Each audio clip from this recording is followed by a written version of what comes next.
Colorado की पहाड़ियों में बिखरा सुनहरा सपना। जब पहली बार खजाना खोजा गया तो पूरे अमेरिका की सांसें थम गईं। लोगों में एक अद्वितीय उत्साह का संचार हुआ। खेतों की खरीदारी को सोने की चमक में हर कोई भूल गया।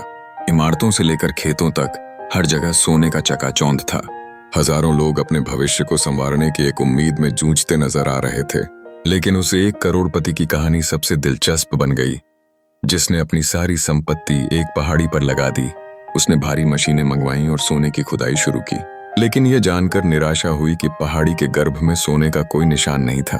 पहले तो आशा से भरे लोग खुशी खुशी खुदाई कर रहे थे, लेकिन जैसे जैसे समय बीतता गया, घबराहट ने हर दिल में घर कर लिया।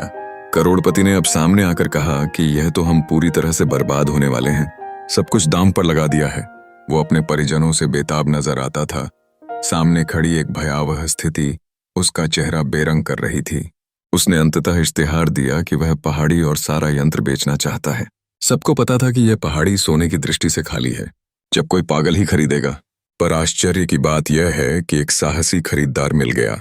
तल की गहराई को शौक से देखा और खुशी से बताया कि यहाँ सोना कभी भी हो सकता है। और जैसे ही उन्होंने खुदाई की, महज 1 फीट की गहराई पर सोने की खदान मिली। करोड़पति वही बर्बादी का पता लगाते हुए छाती पीटने लगा। वह बेचने वाला अपनी गलती के लिए रो रहा था कि अगर उसने 1 फीट और खोदा होता। अब हमें यह समझना चाहिए कि हमारी जिंदगी में भी हम अक्सर परमात्मा के सामने आधे अधूरे मन से आते हैं। अधूरा खोदना और लौट जाना किसी भी परिस्थिति में लाभकारी नहीं है।